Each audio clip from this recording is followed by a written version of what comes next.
침묵의 날입니다. 왜냐하면 예수님의 7일간의 행적 가운데에서 예수님께서 침묵하셨기 때문입니다. 여러분, 오늘 우리가 가급적이면 말수를 줄이고 또 묵상하는 하루를 보내야 되는 것이죠. 예수님은 침묵하시고 대신에 상심한 마음을 가지고 베다니 마을로 가셨어요. 바로 전날 종말을 예언하시고 또 내가 십자가에서 죽을 거라고 하는 것을 제자들에게 예언하시고, 그리고 바리새인과 서기관들과 이 논쟁을 통해서 지치실 대로 지치신 예수님, 그래서 입을 닫으시고 여러분 수요일 날에는 침묵하시면서 베다니 마을로 갔는데, 생각지도 못했던 마리아가 옥합을 깨트리며 예수님의 발을 닦아주실 때 예수님은 큰 위로를 받고 힘을 얻어서 다시 예루살렘으로 돌아오시는 날이 바로 오늘 수요일입니다. 물론 우리가 향유옥합 설교를 들을 수도 있고 또 예수님께서 왜 침묵하셨는지 말씀을 나눌 수도 있지만은, 특별히 우리들은 기도학교를 열고 있는 가운데 있기 때문에 내일 밤, 그렇죠, 세족식과 최후의 만찬을 하신 다음에 예수님께서 제자들을 데리고 겟세마네 동산으로 올라가시는 겟세마네 동산의 기도에 대해서 함께 은혜를 나눠볼까 합니다. 그래서 기도학교, 어떻게 보면 오늘 말씀도 결론의 말씀이라고 여러분 생각을 하시고, 여러분 나도 겟세마네 동산의 기도자가 되어야 되겠다, 그런 우리 조원의 성도들이 될 수 있기를 축복합니다. 예수님과 제자들이 기도하시러 간 곳이 겟세마네라고 하는 작은 언덕입니다. 동산이죠. 예루살렘 동쪽으로 약 1.2km 떨어진 곳인데 감람산 기슭에 있습니다. 감람산 여러분 다 아시죠? 너무 많이 등장하는 곳인데 거기에 한 부분이 바로 겟세마네라고 이름이 붙여진 언덕이었습니다. 이 겟세마네라고 하는 말은 아람어로 뜻이 있는데 기름 짜는 틀이다. 아마도 이 겟세마네는 이 전체가 다 감람산이잖아요. 감람나무는 올리브 나무를 말하는 겁니다. 올리브는 여러분 제일 올리브를 많이 사용하는 게 뭐예요? 기름이죠. 여러분들 주방에 가면 포도유, 올리브유 아마 여러분 하나씩은 다 집에 갖고 계실 거예요. 그냥 식용유보다는 훨씬 더 몸에 좋고 건강한 기름이라고 말씀드릴 수 있어요. 그러니까 당연히 감람산 전체, 올리브 이 산 전체에서 많은 올리브들을 여러분 따갖고 오면은 그거를 어디서? 이 겟세마네라고 하는 지역에서 기름틀에다가 집어넣고 이 올리브유를 짰던 것이에요. 그래서 여기가 바로 겟세마네 기름 짜는 곳이다, 그런 뜻을 가지고 있는 것이죠. 저는 이 이름에 아주 귀한 은혜가 있다고 생각합니다. 무엇입니까? 예수님께서요 십자가 고난을 앞에 두고 십자가를 지시기 전에 여기서 기도하실 때에 땀과 피를 짜내시면서 기도하신 것 아니겠어요? 네. 땀과 피를 짜내시면서 기도하셨던 곳, 어떻게 보면 예수님께서 겟세마네로 가신 것은 그냥 우연이 아니라 여기는 영적인 깊은 의미가 담겨져 있다. 성지순례를 저는 가보지 못했지만은 여기를 가면 교회가 하나 세워져 있는데 그 교회의 이름이 땀 흘린 교회, 기름 짜는 교회, 이렇게 붙여진 교회가 거기 있다는 거예요. 우리 성도님들과 한번 꼭 갔으면 좋겠어요. 사랑하는 여러분, 우리 조원교회도 땀 흘려 기도하는 교회가 되어야 될 줄로 믿습니다. 우리 조원의 성도들이 땀 흘려 기도하는 성도, 예수님이 땀과 피를 짜내시면서 그래 간절히 기도했던 그 예수님처럼 우리도 땀 흘려 기도하는 교회, 그래야 십자가와 같은 엄청난 사명을 감당할 수 있는 교회와 성도가 되는 것인 줄로 믿습니다. 오늘은 고난주간을 보내면서 특별히 내일 밤이지만은 예수님의 겟세마네 동산의 기도에 대해서 은혜를 나누면서 기도학교 가운데 우리가 배웠던 이 영적 원리들을 오늘 한번 같이 정리하고, 나도 예수님과 같은 기도자가 되기를 원합니다. 겟세마네 동산에서 기도하신 것처럼 땀 흘려 기도하는 그런 예수님과 같은 기도자가 되기를 원합니다. 결단하는 우리 조은의 성도들 되시기를 주의 이름으로 간절히 축원합니다. 예수님의 겟세마네 동산의 기도는 어떤 기도였습니까? 첫 번째는 따라합시다. 아버지의 뜻을 구하는 기도. 할렐루야. 아버지의 뜻을 구하는 기도다. 본문 39절의 말씀을 같이 읽어봅니다. 39절 함께 읽겠습니다. 시작. 조금 나아가사 얼굴을 땅에 대시고 엎드려 기도하여 이르시되, 내 아버지여, 만일 할만하시거든 이 잔을 내게서 지나가게 하옵소서. 그러나 나의 원대로 마시옵고 아버지의 원대로 하옵소서 하시고. 아멘. 여러분, 기도는요, 나의 소원을 아버지께 구하는 것이에요. 변함없습니다. 그렇죠? 여러분, 기도라는 게 무엇입니까? 내 소원을 아버지께 구하는 것이죠. 그것이 기도입니다.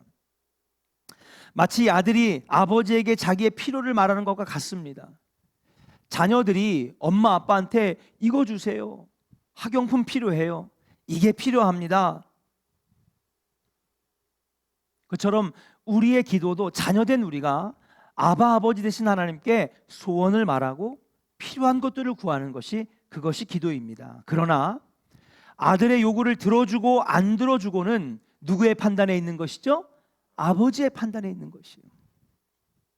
그러므로 기도는 나의 소원을 아뢰는 것이지만은 동시에 아버지 하나님의 뜻을 구하는 기도다.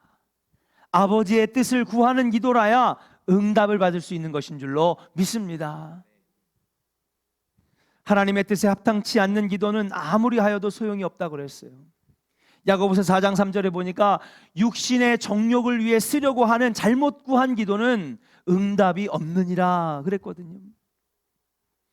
예수님은 아버지의 뜻을 구하는 기도의 본을 보여주셨어요. 뭐라고 말씀하십니까? 내 뜻대로 마옵시고 아버지의 뜻대로 하옵소서. 예수님의 소원은 이 잔이 지나갔으면 좋겠어요. 십자가를 안 졌으면 하는 것이 아들의 마음이었습니다.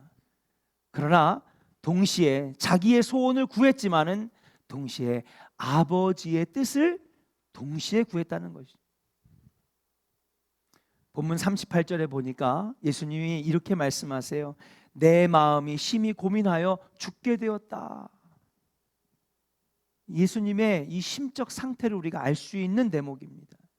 예수님의 지금 나이가 33살인데 인간적인 나이로는 아직 한창 때이죠. 제가 33살 때를 한번 생각해 보니까 꿈이 되게 많았어요. 한참 미국에서 열심히 일하고 열심히 공부하고 꿈을 키우던 나이였어요. 그러니까 여러분, 예수님도 얼마나 그 젊음의 시기에 여러분 하실 것이 얼마나 많았겠습니까? 죽기에는 너무나 안타까운 나이입니다. 아직 세상을 보니 자신이 남아서 할 일들이 너무나 많아요. 병자를 고쳐야 되고 귀신을 쫓아야 되고 아직 고통받는 사람들이 너무나 많이 있을 때에 주여 제가 좀 더 있다 가면 안 되겠습니까? 그런 인간적인 마음이 얼마든지 들을 수 있다라고 하는 사실. 또 내 마음이 심히 무겁다고 했던 것은 무엇입니까? 지금 십자가의 죽음을 앞에 두고 있다라고 하는 것. 십자가 사형의 고통을 예수님은 아신 거죠. 살이 찢겨나가고 피가 터지고 손이 여러분 대못에 박히는 옆구리에 창이질로 피가 흐르고 어떤 사람은 이 7일 동안에 고통만 받는데 숨이 끊어지지 않았어요. 산짐승들이 내려와 허벅지와 다리를 잘라먹기도 하고 새들이 와가지고 눈을 뽑아가기도 하는 그 처참한 인간이 만들어낸 사형 집행 방법 중에 가장 극악하고 가장 고통스러운 사형 방법이 바로 십자가 형틀의 사형이라고 하는 것입니다. 예수님은 그걸 아셨기 때문에 인간적인 마음으로는 너무너무나 지고 싶지 않았다는 것이죠. 그런데 예수님께서는 39절에 이렇게 말씀하시잖아요. 나의 원대로 마옵시고 아버지의 원대로 하옵소서. 사랑하는 조원의 성도 여러분, 기도는 하나님의 아버지의 뜻을 구하는 것입니다.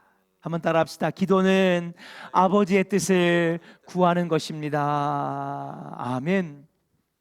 우리의 기도는요, 소원을 말하지만 동시에 아버지의 뜻을 구하는 기도가 동시에 이루어져야 되는 거예요. 주님, 내가 이것을 원하지만 주님이 원하시지 않으면 주시지 아니하시고, 오히려 하나님은 더 좋은 길로 인도하실 줄로 믿습니다. 지금 당장 내가 이것이 필요하지만은 주님이 아니라고 하시면 주님이 더 나은 길로 인도하실 줄로 믿습니다. 동시에 아버지의 뜻을 구하고 아버지를 신뢰하는 기도를 할 때에 그 기도는 복된 기도, 하나님이 역사하시는 기도가 된다는 거예요. 최고의 기도는 순종입니다. 순종 없는 기도는 나의 고집일 뿐이에요. 순종 없는 기도는 나의 아집에 불과한 것입니다. 진정한 기도는 순종할 줄 아는 것이에요. 사랑하는 조원의 성도 여러분, 이제 우리가 성숙한 기도자가 되기를 주의 이름으로 간절히 축원합니다. 그동안에 기도학교를 37일 동안 해오면서 38일 동안 해오면서 우리는 기도의 단계들을 배우고 영적 원리들을 배웠습니다. 예수님은 이미 그 기도의 놀라운 영적 비밀들을 다 알고 계셨어요. 어린아이처럼 구하기만 하는 것이 아니라, 달라고만 하는 것이 아니라 아버지의 뜻이 아니면 순종하겠습니다, 아버지의 뜻대로 하옵소서라고 성숙하게 기도할 줄 아는 그 예수님의 기도가 우리의 기도 되기를 주의 이름으로 간절히 축원합니다. 거기에 놀라운 은혜가 있고 축복이 있고 더 나은 것으로 주시는 하나님의 은혜가 내리게 될 줄로 믿고, 여러분, 하나님 앞에 하나님의 뜻에 순종하고 아버지의 뜻을 구하는 성숙한 기도자들 되시기를 주의 이름으로 간절히 축원합니다. 우리 옆 사람에게 축복합니다. 성숙한 기도자가 되겠습니다. 할렐루야. 두 번째 예수님의 기도는 어떤 기도였습니까? 겟세마네 기도는 따라합시다. 시험을 이기기 위해 깨어 기도하라. 할렐루야. 시험을 이기기 위해 깨어 기도한 것이 바로 예수님의 기도였습니다. 40절부터 41절까지의 말씀을 한번 같이 읽도록 하겠습니다. 시작. 제자들에게 오사 그 자는 것을 보시고 베드로에게 말씀하시되 너희가 나와 함께한 시간도 이렇게 깨어 있을 수 없더냐. 시험에 들지 않게 깨어 기도하라. 마음에는 원이로되 육신이 약하도다 하시고, 다시 두 번 41절까지만 전도사님 읽으시길래 더 있나 봤더니 41절.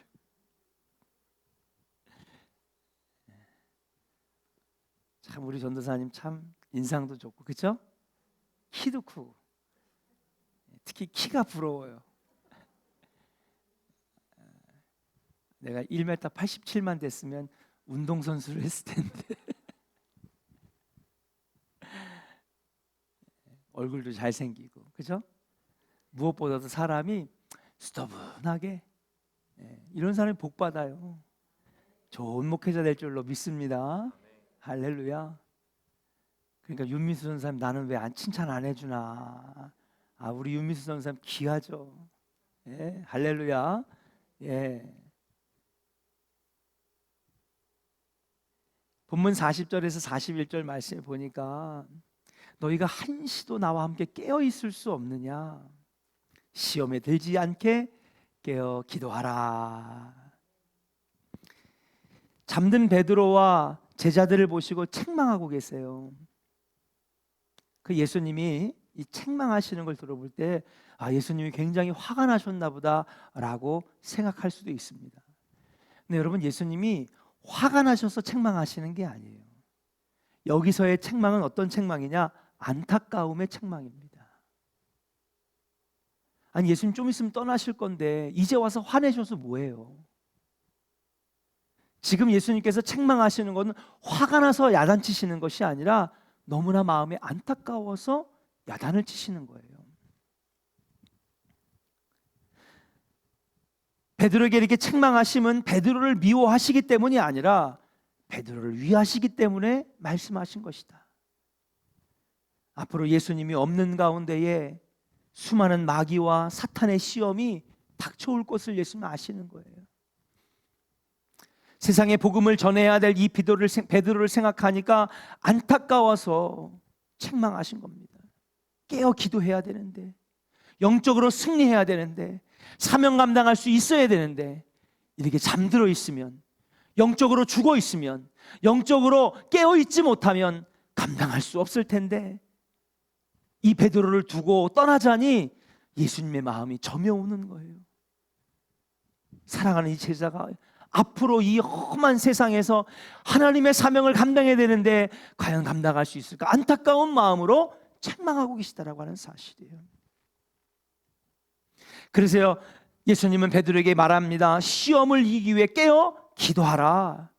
주님은요, 베드로가 미워서가 아니라 베드로를 너무나 사랑하셨기 때문에 우리에게 깨어 기도하라고 하신 것인 줄로 믿습니다. 여러분, 목회자가 우리 예배합시다, 기도합시다, 새벽 예배 작정하고 나옵시다, 금식합시다, 여러분 귀찮게 하려고 하는 것이 아니에요. 여러분들의 영혼을 사랑하기 때문에, 우리가 그러지 않으면 죽기 때문에, 그러지 않으면 마귀에게 뺏기기 때문에 영혼을 사랑하는 마음으로 외치는 거죠.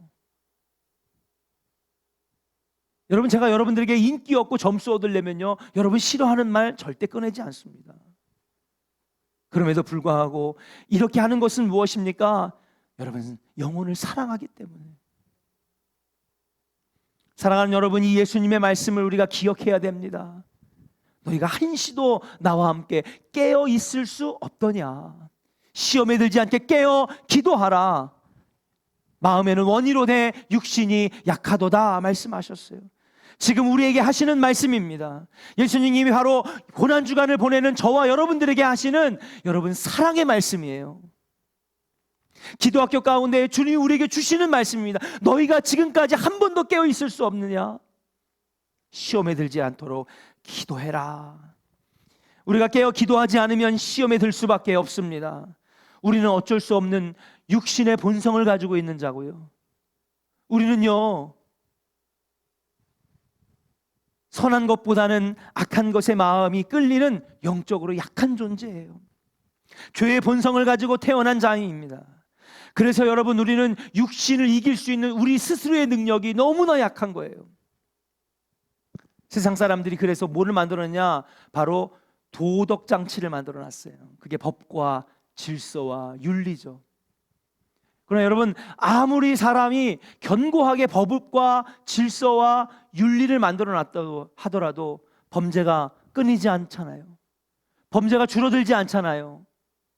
법의 망을 조절히 피하고, 사람이 만들어 놓은 질서와 윤리의 장치들을 교묘하게 피하면서 사람은 계속해서 죄를 짓고. 법전이요, 여러분, 저는 법대를 다니지 않아서 잘 모르겠지만 법전 한번 보셨어요? 엄청난 많은 양이에요.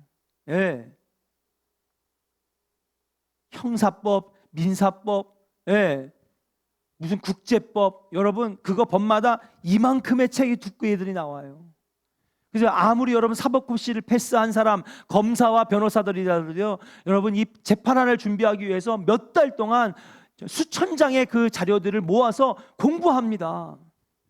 근데 여러분, 참 신기한 게 그렇게 견고하게 만들어놓은 수천 년의 인류의 법도 여러분 빠져나갈 때가 있는 거예요. 그 속에서도 죄를 짓고요, 그 속에서도 범죄하고. 왜 그런지 아세요? 인간은 어쩔 수 없이 육신의 본성을 가지고 태어났기 때문에 그런 거예요.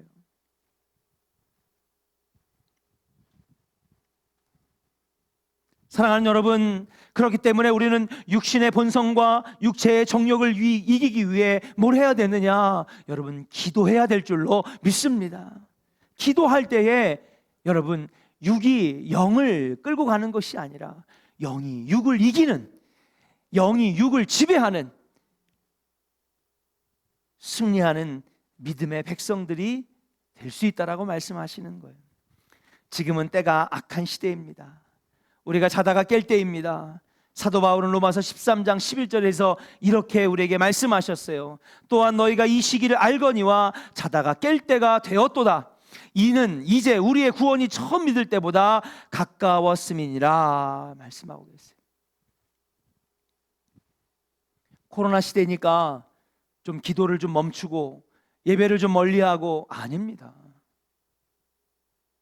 우리가 방역 수칙을 지키고 거리두기를 하고 스스로를 보호해야 되겠지만은 그 가운데서도 어쩌면 지금이야말로 깨어 있어야 되는 시기고 기도해야 되는 시기고 영적으로 살아야 되는 시기인 줄로 믿습니다.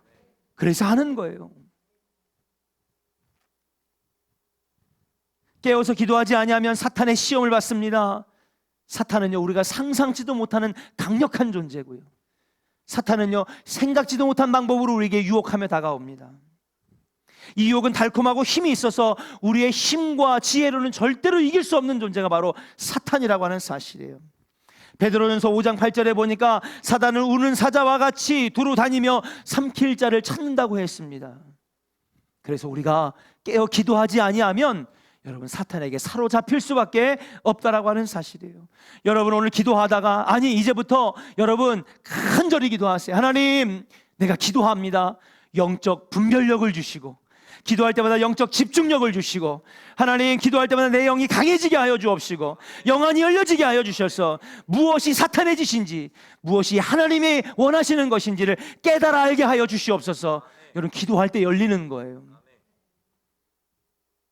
기도하지 아니하면요, 이게 사탄이 나에게 슬금슬금 다가온 건지 나에게 덫을 쳐놓은 건지 이게 하나님 기뻐하시는 건지 뭐가 뭔지 전혀 모르는 상태에서 그냥 그렇게 신앙생활할 수밖에 없다라고 하는 사실이에요. 예수님도 아셨습니다. 마음은 원이로되 우리의 육신이 약하도다. 그러므로 너희는 깨어 기도하라 우리에게 말씀하시는 거예요. 여러분 마귀가 다가오기 전에, 시험을 당하기 전에, 우리가 그 덫에 빠지기 전에, 여러분 영적으로 죽기 전에 여러분 먼저 기도하는 여러분들 되시기를 주의 이름으로 간절히 축원합니다. 시험 당하고 난 다음에는요, 우리가 헤어나올 길이 너무너무 힘든 거예요. 목사님, 제가 신앙생활을 몇 년 했는데요, 다 이길 수 있어요. 천만의 말씀. 그런 얘기는요, 여러분 진짜 교만한 얘기예요. 영성의 대가 목사님들도 줄줄이 쓰러지잖아요. 윌로우 크릭 교회, 여러분 미국을 대표하는 대통령들도 쩔쩔매는 그 빌 하이빌스 목사님도 결국에는 은퇴를 2년 앞두고 성추행의 사건이 터지면서 불명예스럽게 은퇴하셨어요. 영성의 대가들도, 세상을 뒤흔들어 놨던 부흥 강사들도 여러분 줄줄이 쓰러지는, 제가 신앙생활을 몇 년 했는데요, 걱정하지 마세요. 천만의 말씀. 기도하지 않고서는 이런 능력이 절대 나갈 수 없는 거예요. 여러분 시험 들기 전에, 그 마귀의 덫에 빠지기 전에 여러분 먼저 우리가 기도하고 깨어있고 우리의 영이 살고 여러분 영적으로 충만해지시기를 주의 이름으로 간절히 축원합니다. 우리 옆 사람에게 축복하겠습니다. 시험에 들지 않도록 기도하겠습니다. 할렐루야. 그렇게 시험을 한번 이기고 고난을 한번 이기고, 생각지도 못했던 부분에서 마귀는 여러분들을 괴롭혀요. 그렇게 은혜로웠던 목사님의 얼굴이 언젠가부터는 꼴보기 싫은 거예요. 이유도 없어요. 그냥 지나가면서 한번 스쳐서 잠깐 세 마디 한 것이 괜히 가슴에 남아가지고 잠 못 자게 하고 마음을 그냥 막 힘들게 하고, 기도로 한번 이기고 또 기도로 이기고, 그렇게 이기면서 여러분 우리 안에는 면역력이 생기는데, 어떤 면역력이냐? 영적 면역력이 생기는 거예요. 백신 맞았다고 되는 게 아니에요. 따라합시다. 기도가 백신이다. 믿으시면 아멘 하시기 바랍니다. 기도가 백신이에요. 마귀 사탄과 질병과 세상의 유혹을 면역력으로 몰아내는 여러분 기도가 백신이에요. 그렇게 계속 시험을 이겨내므로, 기도로 이겨내므로 우리가 점점 성숙해지는 거예요. 한 단계 업그레이드 됩니다. 영적으로 업그레이드 됩니다. 그러면서 여러분 자유함을 누리고 응답을 누리고 기적을 누리는 놀라운 역사가 나타나는 거예요. 시험에 들지 않도록 먼저 기도하는 여러분들 되시기를 주의 이름으로 간절히 축원합니다. 여러분 겟세마네 동산의 세 번째 우리에게 보여주신 기도는 어떤 기도냐? 따라합시다. 간절히 기도하라. 간절한 기도였다는 사실이에요. 예수님의 기도는 간절한 기도였어요. 한 청년이 교회 목사님 찾아가서 목사님 기도는 어떻게 드려야 되는 거예요? 가르쳐 주세요. 그랬더니 목사님이 청년을 데리고 강가로 데려갔습니다. 우통을 벗게 한 다음에 그 청년들을 데리고 강가로 들어가는 거예요. 요단강에서 세례받은 것처럼 무슨 의식을 치르려나 보다. 그리고 이제 예수님 순종하는 마음으로 목사님 따라가지고 들어가가지고 뭔가 보여주시겠지 했는데 갑자기 목사님께서 머리채를 딱 잡더니 물속에다가 머리를 갖다 쳐박는 거예요. 깜짝 놀랐잖아요. 그래가지고 막 목사님 왜 이러세요 하는데 들려요 안 들려요? 물속에 입이 박혔으니 안 들리잖아요. 그냥 살려달라고 막 발버둥을 치고 숨이 꼴까닥 넘어가기 직전에 목사님이 탁 머리채를 잡아가지고 하더니 기도는 이렇게 하는 거야. 목사님 제가 기도하는 법을 가르쳐 달라고 그랬지 왜 누가 물속에 처박게 하라고 그랬습니까? 막 짜증 섞인 목소리로 원망의 목소리로 막 얘기를 하니까는 목사님께서 기도는 이렇게 하는 거야. 사랑하는 여러분, 기도는 죽고 사는 문제입니다. 기도하면 살고 기도 안 하면 죽는 것이다. 우리가 기도할 때의 마음도 바로 이와 같이 해야 되지 않을까. 익사 직전에 우리가 살기 위해 결사적으로 몸부림치는 것처럼 간절한 마음으로 몸부림치면서 간절히 기도할 때에 하늘 보좌를 움직이는 기도가 된다. 따라합시다. 간절한 기도는 하늘 보좌를 움직입니다. 할렐루야. 히스기야 왕의 기도가 그랬어요. 간절히 침상을 벽에다가 얼굴을 대고 침상이 젖도록 간절히 기도할 때에 운명이 바뀌고요. 죽을 히스기야가 15년을 더 사는 놀라운 역사가 일어나게 되었는 줄로 믿습니다. 간절한 기도는요 기적을 만들고요. 간절한 기도는요 역사를 만들고요. 간절한 기도는 불가능할 것 같은 일도 여러분 가능하게 하는 것이에요. 누가복음 22장 44절에 보니까 예수님께서 힘쓰고 더욱 간절히 기도하시니 땀이 땅에 떨어지는 핏방울 같이 되더라 라고 말씀하셨어요. 여러분 다 아시는 얘기죠. 너무너무 간절하게 기도하면요 여러분 이 표피 안쪽에 여러분 우리가 피가 흐르는 데가 여러 개가 있어요. 그렇죠? 정맥이 있고 동맥이 있고 그다음에 혈관이 있고 그렇죠? 그런데 여러분 이 우리가 가지고 있는 이 피부하고 제일 가까운 곳에 무슨 혈관이 있어요? 모세혈관이 있어요. 혈관은 참 다양해요. 동맥, 정맥, 경맥, 그다음에 또 일반 혈관들. 그런데 여러분 우리의 살 근처에 아주 가까이 여러분 이렇게 살이 싹 칼로 베어지면 막 피가 나오죠. 그건 혈관이 찢어진 게 아니에요. 뭐가 찢어진 거예요? 모세혈관이 찢어진 거예요. 근데 너무 간절히 기도하면요 여러분 우리 이 피부 안쪽에 가장 가까운 곳에 있는 이 모세혈관이 터지는 거예요. 그래서 어떻게 되느냐? 땀방울하고 같이 흘러내려온 거예요. 그러니까 예수님의 기도가 얼마나 간절한 기도였냐는 거예요. 여러분 우리 조원교회에서 저를 포함해서 땀방울에서 피가 맺히는 기도 해보신 분 없잖아요.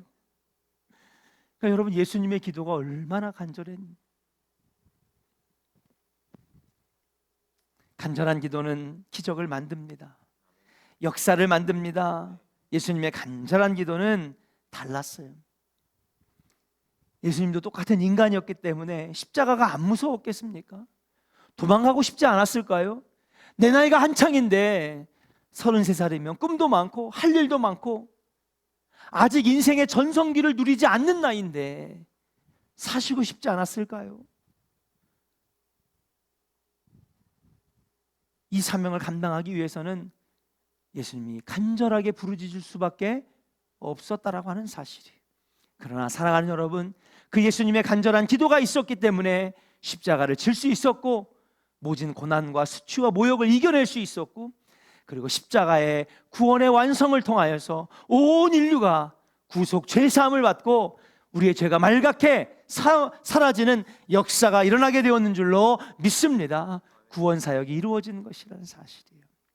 사랑하는 여러분, 오늘 겟세마네 동산의 이 기도, 세 가지의 기도를 우리도 누리기를 주의 이름으로 축복합니다. 따라합시다. 간절한 기도, 아버지의 뜻을 구하는 기도. 두 번째가 뭐였죠? 시험에 들지 않게 깨어 기도하는 기도, 영이 사는 기도. 영적인 집중력을 가지고 영이 충만하여져서 성령 충만하게 구할 때에 마귀 사탄의 시험을 능히 이기고 승리하는 기도. 이 세 가지의 기도가 여러분들의 기도가 되어서 우리 조원교회가 살고 여러분들의 가정이 살고 오늘 주신 말씀처럼 하나님의 복이 영원토록 3대, 5대, 100대, 1000대까지 이르는 역사가 일어나기를 주의 이름으로 간절히 축원합니다. 우리 기도할 수 있는데